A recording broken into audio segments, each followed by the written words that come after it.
খুলে গেছে, কিন্তু এখন বন্ধ করে। চাবি চাবি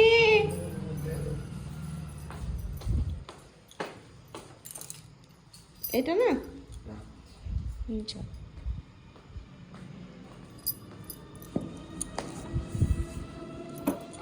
সকলকে জানাচ্ছি শুভ সকাল। আশা করছি তোমরা সবাই ভালো আছো, আর আমিও বেশ ভালো আছি। এখন বাজে 5:30, আর তোমাদের সামনে আসলাম। এই দেখো 5:30টায় ঘুম থেকে উঠে গেছি বেশ অনেকক্ষণ আগে, 5টা নাগাদ উঠেছি আজকে। অন্যান্য দিনও জেগে যাই কিন্তু ওঠা হয় না। আজকে উঠে অর্পণের জন্য চাটা করে দিলাম, ও একটু চাটা খেয়ে গেল। আজকে হঠাৎ করে জিজ্ঞেস করলাম চা খাবে, তো বললো হ্যাঁ করো, তো চা করে দিলাম। আগেও খেয়ে যেত, মাঝে কদিন বন্ধ ছিল। তো যাই হোক, আমিও একটু মুড়ি টুড়ি খেলাম।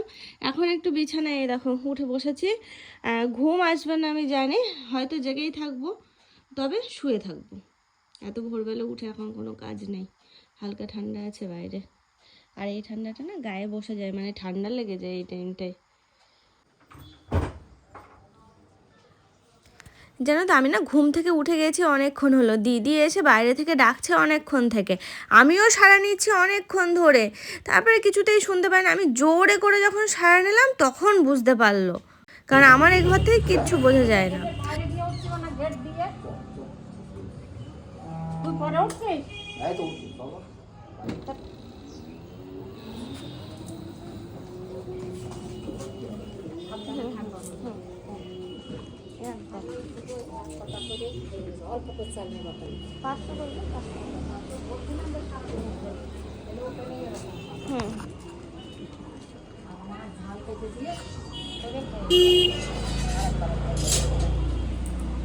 আর দেখো নিচে আজকে তাড়াতাড়ি চলে এলাম, কারণ মা বাবা আর পাশের বাড়ির দাদা এখন যাচ্ছে একটু হসপিটাল। বাবার শরীরটা হঠাৎ করে খারাপ হয় কাল সন্ধ্যা থেকে, তো এখানে যা যা ওষুধ মোটামুটি খায় সমস্ত কিছু খেয়েছে, সব কিছু দেওয়া হয়েছে, তাতেও কমেনি। তো সকাল হতে না হতে হসপিটালে নিয়ে যাওয়া হলো। বাবার শরীরটা খারাপ হওয়াতে বাবা মা আর পাশের বাড়ির দাদা 3জন মিলে গেল এখন একটু হসপিটালে। কাল রাত থেকে শরীরটা খারাপ, তো এই সকাল হতে না হতে এখন হসপিটালে গেল,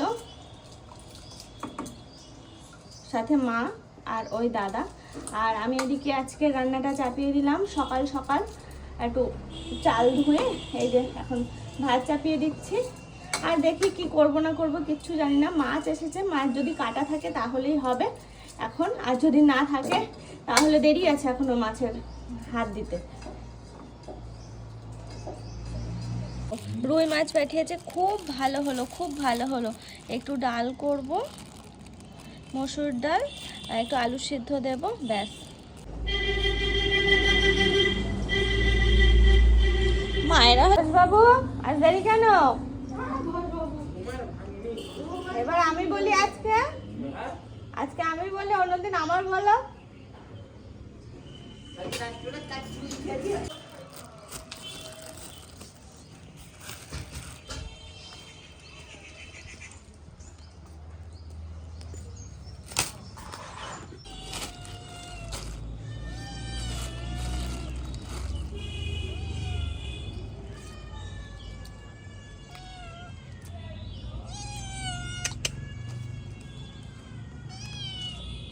জানেন তো, আমি যেমন যেমন পিস চাইছিলাম ঠিক সেরকম পিসই করেছে। আর আজকে আমি ডাল রান্না করব, ডালের সাথে এই মাছ ভাজা সকালের জন্য আর দুপুরের জন্য যাই হোক একটা কিছু করব। তো মাছ তো বাছা হয়ে গেছে, এখন একটু ধুয়ে নিলাম।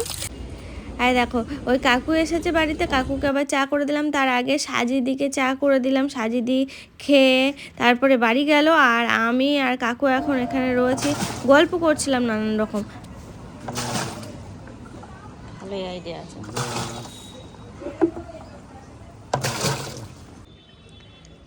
একদম গাছ পাকা মনে হচ্ছে, এটা ফেটেছে। ও বাবা, ফেটে সব ফাটাদা নিয়ে আসলে কেন? এখন নষ্ট করবো না তো। মশারির ডালটা দাও।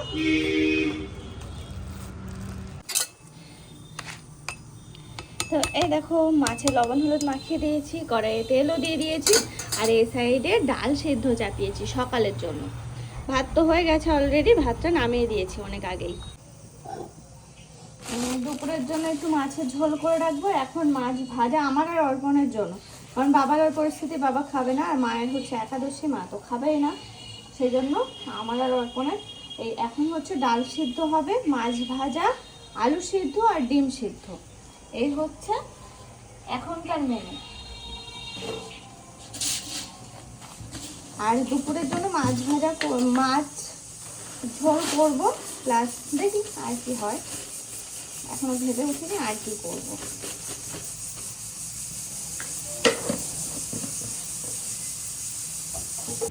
জানো তো, যখনই মাছটা নিয়ে আসলো না, আমার তখনই মনে হলো একটু মসুর ডাল করব সিদ্ধ, আর এদিকে হচ্ছে মাছ ভাজা। তারপরে ডালের কোটোতে হাত দিয়ে দেখছি ডাল অল্প কটাটা হচ্ছে হবে না, তারপরে অর্পণের কাছে ফোন করলাম, ও আসার সময় নিয়ে এসে দিল, যাক ভালোই হলো। এখন বেশিরভাগ সময় মায়ের রান্না করে, আমি রান্নাটা একটু কমই করি, তো সেই জন্য না কোনো কিছু শেষ হয়ে গেলে মা যখন জিজ্ঞেস করে কী কী আনতে হবে, তারপরে নিজেই বলে, ও বাবা তুমি বা কী করে জানবে, আমিও হাসি তখন। সকালের খাওয়া দাওয়ার থালা পুরো রেডি, এখন খাবো। তবে অর্পণও বাড়ি এসছে, আমি আর অর্পণ, আমি ডিম ছাড়াইনি, আমার ডিম রয়েছে।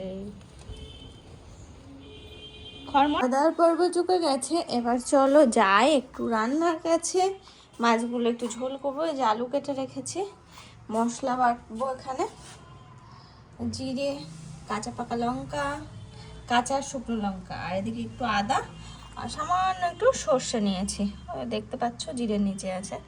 যাই হোক, এই হচ্ছে মশলা, এবার বেটে নেব। আসলে ব্যাপার হচ্ছে শিলে কেন বাড়ছি, তোমরা হয়তো ভাববে দীপা তো গ্রাইন্ডারেও করে নিতে পারতো। আসলে নিচের যে গ্রাইন্ডারটা আছে না, ওটাতে না অল্প মশলা হয় না, তারপর আবার উপরে যেটা রয়েছে ওটাতে আবার অল্প পরিমাণে মশলা দিলে কি সুন্দর হয়। তো আবার কি উপরে যাচ্ছে একটুখানি মশলার জন্য, তো বেটেই নিলাম আর কি। আর বাটা মশলার স্বাদ তো পুরোই অন্যরকম হয়, বলো। এটা অর্পণ বেল নিয়ে আসলো না, বেলটা দেখো কি সুন্দর পাকা, গাছ পাকা বেল একদম। রুই মাছের ঝোল হয়ে গেছে, নামিয়ে ফেলেছি। এবার গ্যাস ওভেনগুলো একটু মুছে নেবো, ব্যাস হয়ে যাবে আমার রান্না বান্না।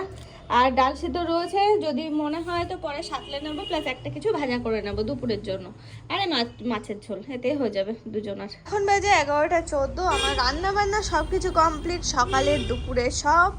তো চলো এখন একটু উপরে যাবার, সাংঘাতিক পরিমাণে ঘুম পাচ্ছে আজকে, রাত্রেবেলা ঘুম হচ্ছে না, আর দিনের বেলা ঘুম যে পাই তা না, সারা দিন রাত ঘুম নেই, জানো কি অবস্থা হয়েছে আমার।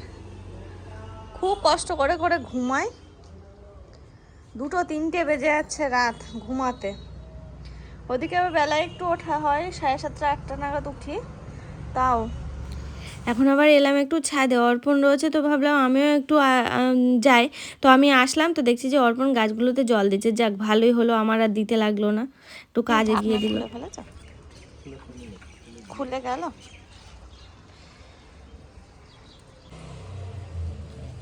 আজকে সারাটা দুপুর বা বিকাল, প্রায় বিকাল হয়ে গেল, এখনো দুপুরে খাওয়া দাওয়া সারেনি। যাই হোক, সারাটা দুপুর আজকে এই ঘরে লেগে পড়লাম কাজকর্ম করতে। কেন বলো তো, এই সমস্ত বাসন কোসন না অনেক জমে গেছিলো, ছড়িয়ে ছিটিয়েছিল, ভাবলাম সমস্ত কিছু গুছিয়ে রাখি, এক এক করে গোছাতে হবে, ঘরটাও পরিষ্কার করে, তারপরে কারণ আর 1 সপ্তাহ পরেই আমি ওই বাড়ি যাবো, তো সেই জন্য সব কিছু গুছিয়ে টুছিয়ে রেখে যাবো। পরিষ্কার করলাম, মাজাগুলো করলাম, অনেক বাসন সব বাইরে বেরিয়েছে, সেগুলো আবার সব তুলবো, যেগুলো লাগবে যেগুলো লাগবে না সেই বুঝে বুঝে সব তুলে তুলে রাখতে হবে।